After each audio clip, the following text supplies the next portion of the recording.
Okay, here we go. Civil rights is the topic, and my PowerPoint is longer than I thought it was, so we'll get right to it. Last time we ended discussing what the southern states did after the Civil War and the passage of the Civil Rights Amendments to prevent blacks from voting.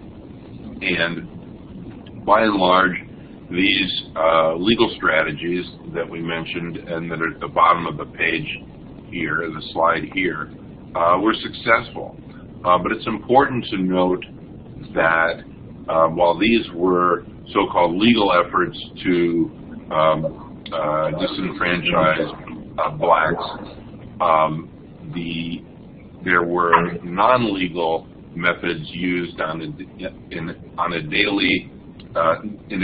daily, year after day, day after day, year after year, to maintain segregation.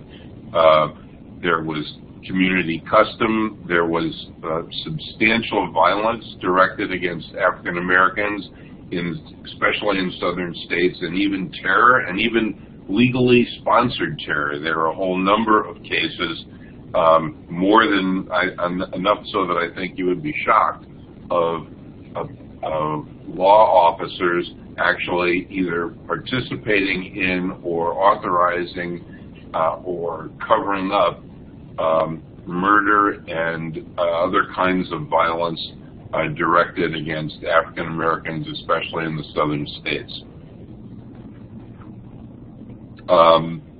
So to say, I don't want to put the issue of segregation merely on the southern states, because there was segregation in the northern states as well. It was just tended to be less based in quote-unquote law and more based in custom and social practice.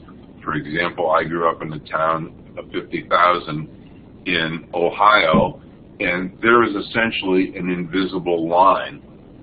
This is in the 1950s and 60s.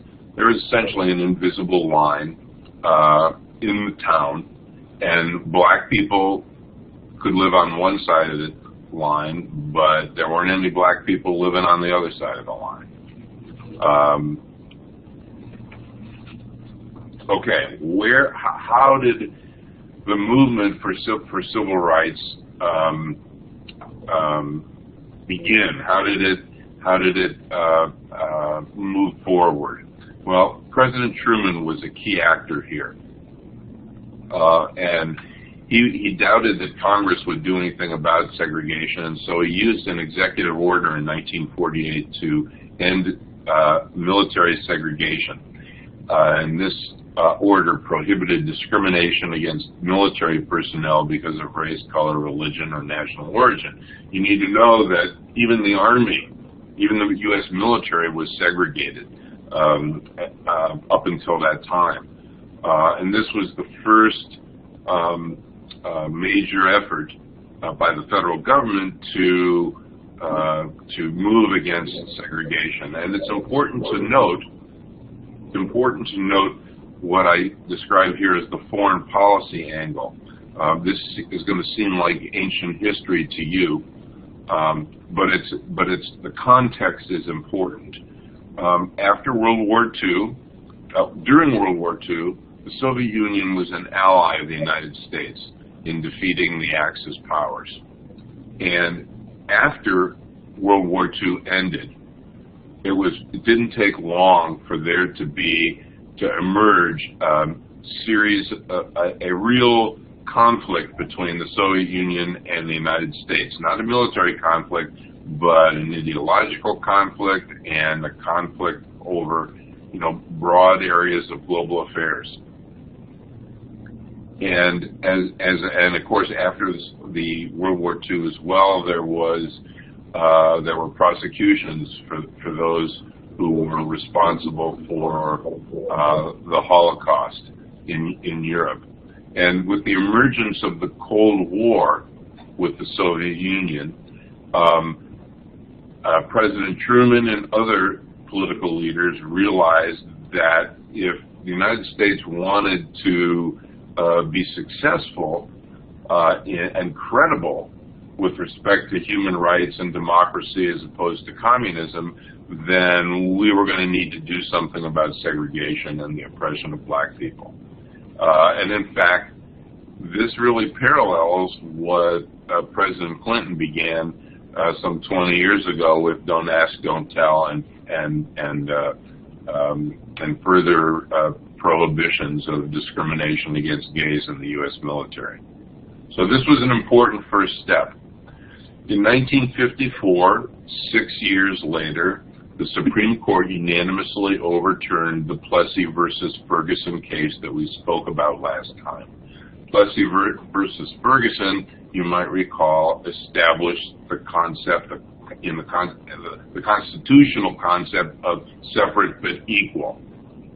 Well, in Brown v. Board of Education, the Supreme Court ruled that states could not use race to discriminate in law, especially in public schools, and held that separate but equal was inherently unconstitutional and unequal.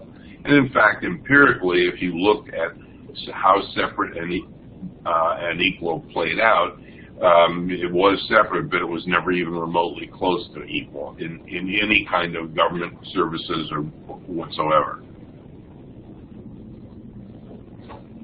So the ruling said that segregation by law was unconstitutional and that desegregation should proceed, quote, with all deliberate speed. And that's a very famous phrase in American constitutional history. What does it mean? Well, it means you got to get going, but deliberate means presumably that it's somewhat thoughtful and you just don't do it overnight without any kind of planning. But nonetheless, Brown v. Board is a major this is actually a very interesting case because normally political scientists would hold, and I think the framers intended, that the most conservative institution in American national government would be the Supreme Court. And the reason I use the word conservative is not in the sense that it's used every day on TV, but in the sense that the Supreme Court and the federal courts, judges serve for life, and they're not elected. So once they're on the bench, they're there till they drop or they decide to retire. And so one would think that the courts would be, and indeed they are, a mechanism of stability and continuity in American political life because they're not subject to election. But in fact, this is a radical change in Brown v. Board that overturned 54 years of constitutional approval of separate but equal. So Brown v. Board began a slow process of public school desegregation. I would argue that the evidence shows that this was largely resisted by state governments and local governments and school boards and communities.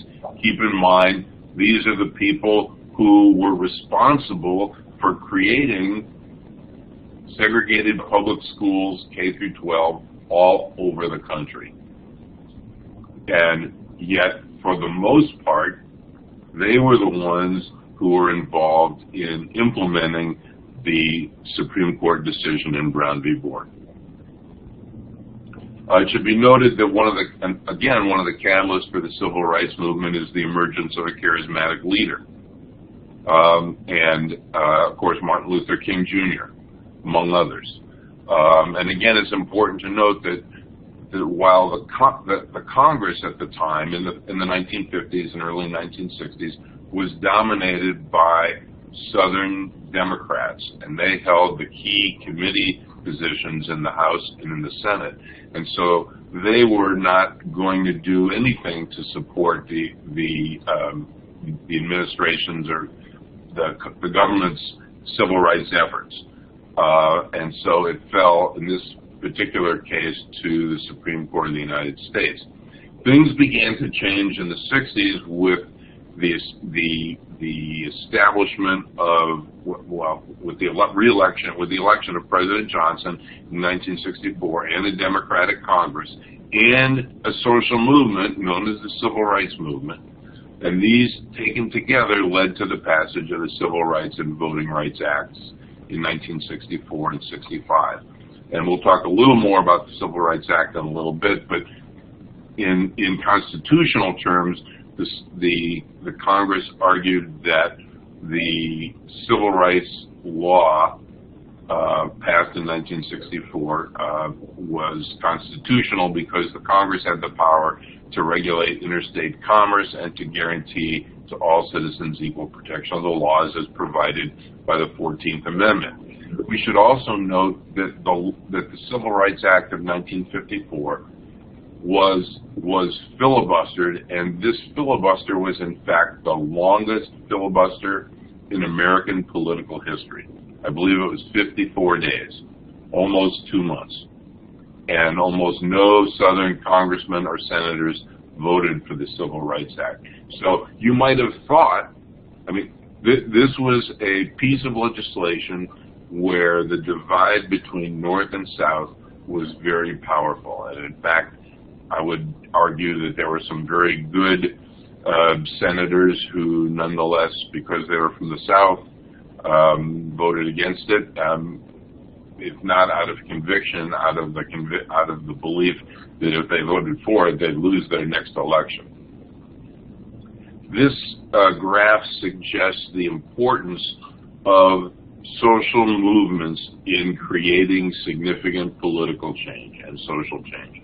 Understand, the Civil Rights Movement and civil rights legislation in the 1960s was a substantial social and political change from the legacy and the history of our country. And you can see that as we moved away from 1960 toward the mid-60s, the numbers of demonstrations increased dramatically. And there's every reason to think that a social movement places an additional pressure on the Congress and on the federal government to do something to address a pressing problem. It's not every day that people get out in the street to protest. Something significant has to get them out there. So social movement, I would argue, in the absence of a social movement, major policy change in the United States is much, much more difficult, and I may be understating it. This is what it looked like. One of the early demonstrations, some of the early demonstrations were sit-ins at lunch counters. I want to say Greensboro, North Carolina was one of the major sites, but there were many. What are these people doing here? Most of these folks sitting at the counter were students. Notice that the way they're dressed. They look more like businessmen and women than students, though they have their books and pens there, so we know they're students. And what they're trying to do is get lunch. And throughout the South, in community after community, public establishments, commercial establishments, would not seat and would not feed African Americans. And so this was an example of one of the early protests, one of the early demonstrations against, and there were many, in support of as part of the civil rights movement. Okay, one of the incidents in the early days of the civil rights movement that caught my eye involves Governor Faubus of Arkansas and Little Rock High School. And this is a story from 1957 and 58 involving the President of the United States, President Eisenhower. And I think it matters because state governments have historically been, state and local governments have historically been the key governmental actors consistently supporting and even demanding the denial of civil rights, especially those of African Americans and women. And much of the rest of the class will talk about this. The case also matters because it demonstrates that the federal government, including a president, can act boldly to enforce the law and facilitate change even when a majority opposes it. And what President Eisenhower was doing in Little Rock, as we'll see, is enforcing the Supreme Court decision of Brown versus Board of Education. So this story is about the, and this is a national story, as we'll see. This story begins with Brown versus Board of Education and a federal district court ordering the desegregation of schools in Little Rock, Arkansas. And the governor at the time, Orville Faubus, said, no. Look, if we integrate the high school, there's going to be all kinds of riot and disturbances of the peace, and there's going to be violence, and we can't have that. And so he called out the Arkansas National Guard to prevent the entrance of 9 black students to Little Rock High School. In response, the president, and the president has this power, federalized the state National Guard to protect the black students and enable them to enter the high school. And in fact, the National Guard that was federalized by the president remained at the school for 8 months, in other words, almost an entire school year, to enforce the law and the Supreme Court's decision in Brown v. Board. And so I'd like to show you this website that tells in greater detail some of the story of Little Rock. Lacey, are you doing that, or what should we do? You want me to do it? I can do it. Yeah, go ahead. Okay.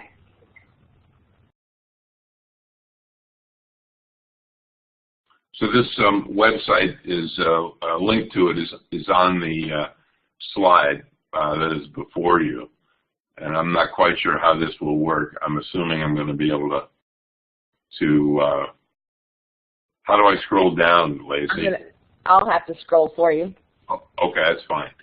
So this is a website that describes the experience and the lives of the 9 black students who were finally admitted to Little Rock High School.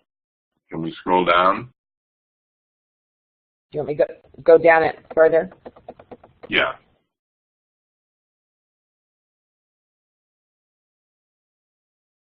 I think you can keep going. Well, all right. So, yeah, you can keep going. So what you're going to see is the Topeka newspaper announcing the Brown v. Board decision, and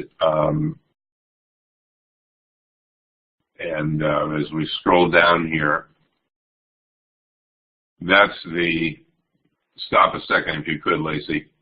That's a New York Times announcing, big, bold letters, President sends troops to Little Rock, federalizes Arkansas National Guard, and so you can go down now. We can further. I think we'll have some pictures of that.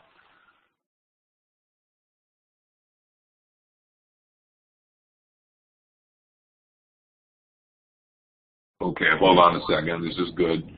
So here we have an image of the National Guard literally escorting the students into the high school. And these are some of the students.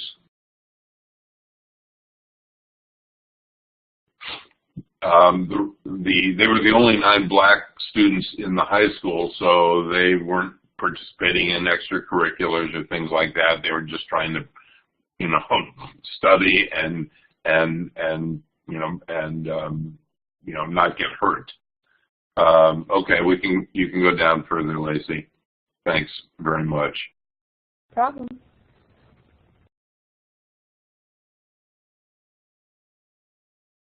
So so this is something that was circulated,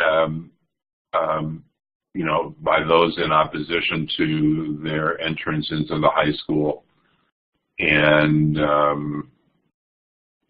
there's an image here of graduation and one of the students' diplomas, and again, that's graduation day.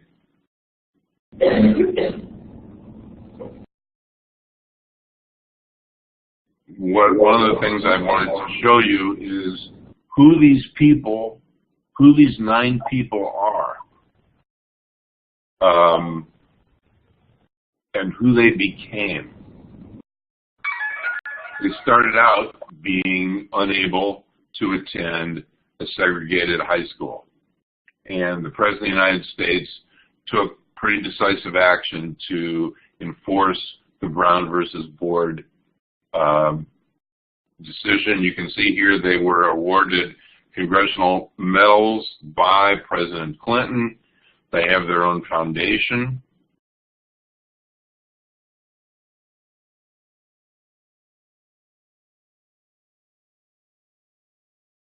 And there's a commemorative silver dollar that the U.S. Mint created. And eventually we'll get to the bottom here where the website discusses or explains who these people have become. Okay, we're right here. So these are, we can hold on for a second, Lacey, if you can. Here we go. So Ernest Green became a managing partner and vice president of Lehman Brothers and he now sits on several charitable boards. Elizabeth Eckford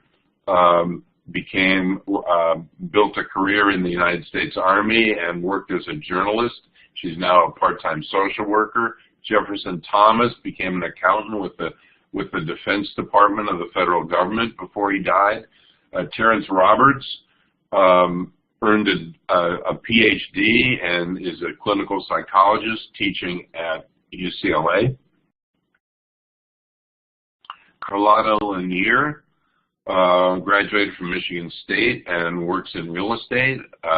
Minnie Jean Brown Trickey married and moved to Canada, and she's a writer and social worker in Ontario. Gloria Karlmark is a computer science writer and published in many magazines. She's now retired. Thelma Mothershed Ware, that's a heck of a name, became a teacher.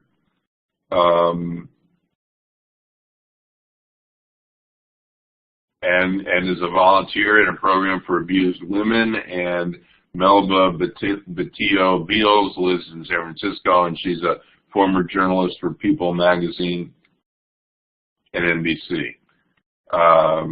Okay, we can scroll down further. If there's any more to go, I'm not sure. No. Okay, that's it. So the point I'm trying to make is not only was the President of the United States directly involved in enforcing the law, even though the governor of the state was opposed and the people in the community were almost certainly opposed. This site does not include pictures, images of the mobs that came out to around the high school to try to prevent these 9 people from entering the high school. You can go to Google Images and you can see hundreds of such images. They ended up living very successful and productive lives. They contributed in important ways to our society and to our government. And serving in the military, 2 of them at least, serving in the military and in the Defense Department. And so this is what segregation blocked. Okay, I think we can go back to the, okay, do we have comments or questions at this point? Have you seen the movie that they made about those kids? I couldn't hear.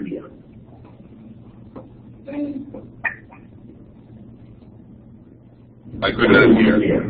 Have you seen the movie that they made about the 9 kids?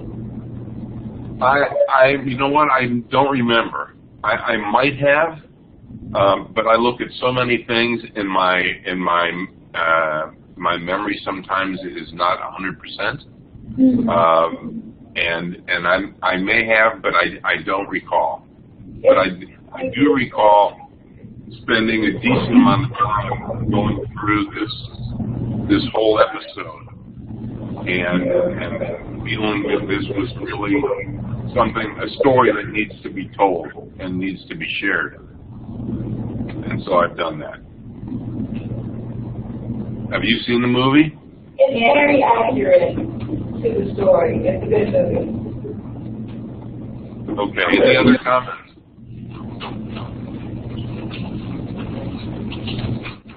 Okay, we'll keep going then.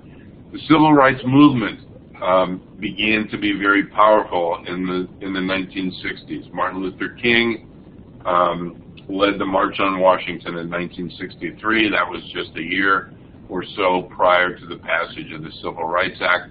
It's important to note that the leadership of the civil rights movement was diverse, and while Reverend King pursued a strategy of civil disobedience and nonviolent demonstrations, others were more radical. By the way, civil disobedience is essentially a philosophy and a practice which says, I'm going to protest unjust laws, and I'm willing to do so in a way that violates other laws just to call attention to the unjust laws, and I'm willing to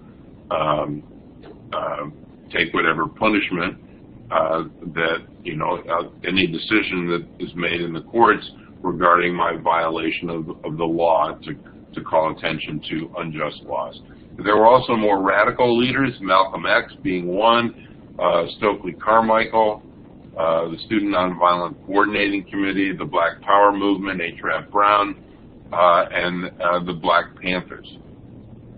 So while today Martin Luther King gets all the attention, and there's a lot of reasons that he should get a lot of attention, it's important to note that there were other black leaders who were central to the civil rights movement. So what did the civil rights legislation in the 1960s do? Well, the Civil Rights Act of 1964 expanded voter registration, provided access to public accommodations. By that, what's meant is, previously black people were excluded from hotels, from restaurants, from businesses, and under the Civil Rights Act of 1964, that could no longer be done. Just a little parenthetical a comment here, and that is, if you think that this was somehow, well, why shouldn't this be done? There is a fellow by the name of Lester Maddox who owned a restaurant, I believe in Stone Mountain, but I may be wrong, but it was a town in Georgia. And Lester Maddox decided that he, as the owner of the restaurant, ought to be able to control and determine who eats and who is served in his restaurant. And he became well-known nationally, as well as in the state of Georgia, for standing out in front of his restaurant, right in front of the door, and wielding an axe, just so that people understood that black people weren't allowed in. The voters of Georgia elected that man governor, in the 1960s. And that was his claim to fame. It wasn't as though he was a long-standing politician or anything like that. He got elected by the majority of voters in the state of Georgia. And so one can only conclude that there was still widespread opposition to the Civil Rights Act in not just Georgia, but in many of the other southern states as well, and maybe even some northern states. Civil Rights Act of 1964 provided for the desegregation of public schools and outlawed discrimination in employment on the basis of race, religion, and gender. The important thing, again, to note, laws are not self-enforcing. And the Justice Department, or the FBI, or the Army isn't always there, or the National Guard is usually not there to enforce the law. We don't really have a federal police force, a national police force. And in fact, the largest expenditure of dollars by local governments in the United States is for public safety, fire and police. And so again, the implementation of the Civil Rights Act, and this obviously does not include comments about President Eisenhower and Little Rock, still was left primarily to local and state officials, and when there were conflicts, and there were gazillion conflicts, it would go to the courts. The Voting Rights Act of 1965 was important and is still controversial, or is still a public policy issue. There was a recent Supreme Court decision holding some provisions of the Voting Rights Act, which was renewed several times. The Supreme Court recently held segments of it unconstitutional. The focus of the Voting Rights Act was that it enabled the Justice Department, one of the federal, departments in the executive branch, to protect minority voting rights. And the way this was done basically is if there was a formula for determining when there was empirical evidence that local boards of elections in states were preventing blacks from registering and voting. And when a certain number was hit, that is a certain disparity between the number of people in the jurisdiction and the number of people actually voting, then the Justice Department would go down and register voters because the local boards of election would not. And then in 1968, the Civil Rights Act, another Civil Rights Act was passed outlawing discrimination in housing.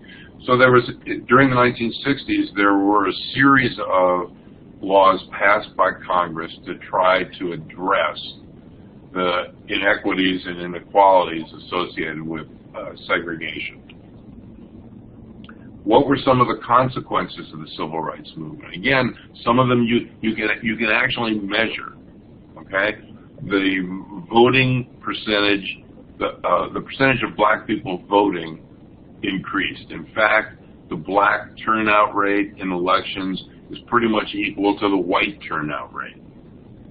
That was nowhere near the case in the early 1960s, 1950s, and previous decades.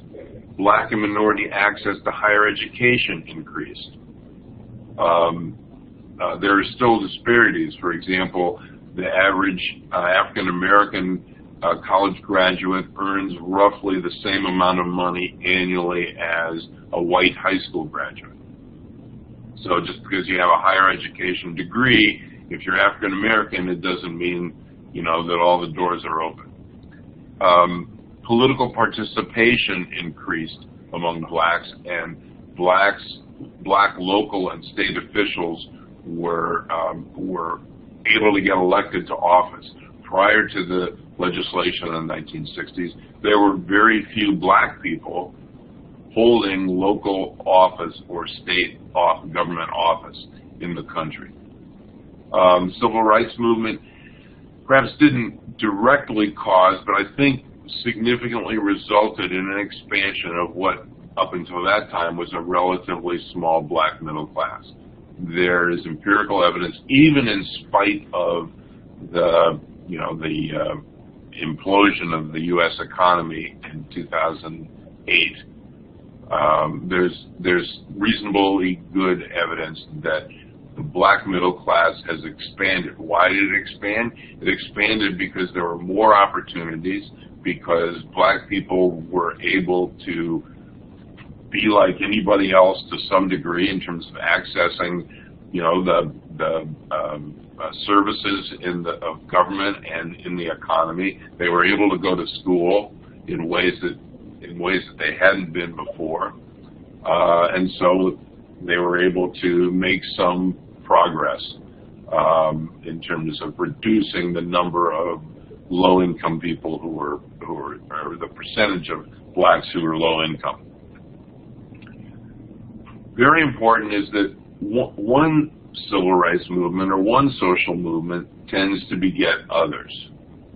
And during the 1960s, I think it's fair to say that there was a new emphasis on the rights of groups that had been previously either excluded and or marginalized. And the very experience of the civil rights movement, and this isn't the first time this has happened in American history, the very experience of the civil rights movement was one factor among many which then helped move forward the women's movement, the anti-war movement, the gay rights movement, the environmental movement. I'm going to talk in much greater detail about women's issues in a moment. Even while this was going on, there was continued resistance to the extension of civil rights for African Americans and other groups, and there still remain lingering social and economic disparities within the United States between whites and blacks. Just one example: the unemployment rate for blacks is roughly double that of whites. That is has been a feature of American society for decades. And the civil rights movement, civil rights legislation, these have not changed the issues of economic inequality. So, civil rights require government action. This, almost by definition, we talked about what civil rights mean. What they mean is that government is going to enforce equality under the law, as the 14th Amendment provides. Federal court decisions are not self-enforcing. They're not automatically enforced. Neither are civil rights laws. Both require positive actions from state and federal governments consistent with federal law. And in the absence, I would argue, in the absence of a robust state and federal commitment to civil rights, we will backslide. And we have backslided. In fact, there's, I think, good empirical and quantitative evidence that indicates that really integration in public schools in the United States is no greater today than it was 60 years ago when the Supreme Court unanimously voted on the Brown v. Board decision.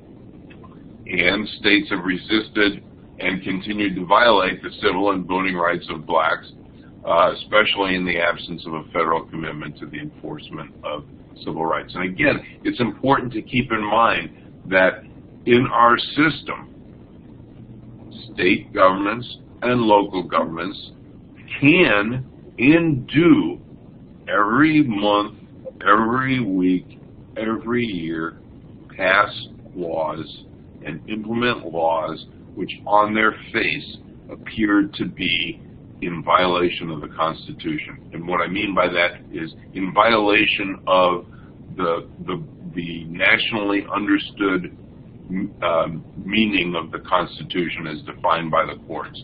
And so these problems or this resistance, this doesn't get eliminated just by snapping your fingers. It involves political struggle. It involves very often issues being taken to the courts. So I want to spend the rest of the time today talking about the women's movement.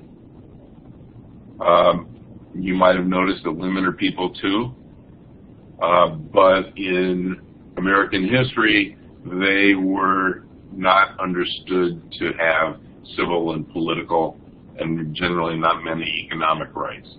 The Seneca Falls Declaration is in some ways the symbolic beginning of the women's movement in the United States, 1848. By the way, internationally, that was a very radical year. Lots of revolutions, mostly failed. In which, anyway, the Seneca Falls Declaration said, we hold these truths to be self-evident, that all men and women are created equal. Elizabeth Cady Stanton and Susan B. Anthony, two of the initial leaders of the women's movement. And as I suggested a few moments ago, the successes of the civil rights movement in the 1960s helped the women's movement press forward for women's rights. 1848 was the Seneca Falls Declaration. It only took 72 years for women to achieve the right to vote through the 19th Amendment to the Constitution. Most people at the time didn't even live 72 years. So, you know, this is slow change, folks. That's what slow change looks like. So, things picked up in the 1960s. Important books were written. I'm not going to go into that, but there's a literature of feminism that began to emerge that's important. Women at the time, that is to say, women in the 1960s were not very politically active, even though they had the right to vote. There weren't a lot of women office holders. One of the major interest groups pushing the women's movement forward was the National Organization for Women, and it still exists. Keep in mind, during World War II, and actually some of my in-laws are involved in this, there was the image of Rosie the Riveter, the women who went into the labor force and into the factories during World War II to produce, to carry on the economic life of the society when so many men went off to fight World War II. And there's actually a museum just east of Ann Arbor, Michigan, that my in-laws have been involved with to try to establish to open to the public this part of women's history and women's contribution. One of the most important and I think underutilized legislative changes with respect to women's rights was this Title IX of the Education Amendments of 1972. And I scratch my head as to why this isn't litigated more than it is, but it reads, no person in the U.S. shall, on the basis of sex, be excluded from participation in, be denied the benefits of, or be subjected to discrimination under any education program or activity receiving federal financial assistance. And I would just point out, if one looks at, I know this is heresy in Ohio and Indiana and Kentucky, but if you look at university and college basketball and football programs and how much of university resources go into those and how much money is generated by those, and then ask yourself, where are the comparable opportunities for women? They're not there. That doesn't mean they're none, but they're not comparable and they're not equal or even close. So some of the legislation we're going to talk about, we're going to leave off talking about some of the legislation that begins with respect to women's rights, the Equal Pay Act of 1963, section of the Civil Rights Act of 1964 that prohibits employment discrimination on the basis of gender, prohibits sexual harassment and wage discrimination. And we're out of time. I'm going to end on this kind of sour note. The Equal Rights Amendment, you may have heard of it. It was first proposed 90 years ago, and the amendment reads as follows, in section 1, 2, and 3 that's before you, and the biggest part of it is equality of rights under the law shall not be denied or abridged by the United States or by any state on account of sex. This amendment to the Constitution was not approved. It was not approved, even though the time that was given for the approval was extended. This occurred in the late 1970s, and it was not approved because too many state legislatures refused to pass it.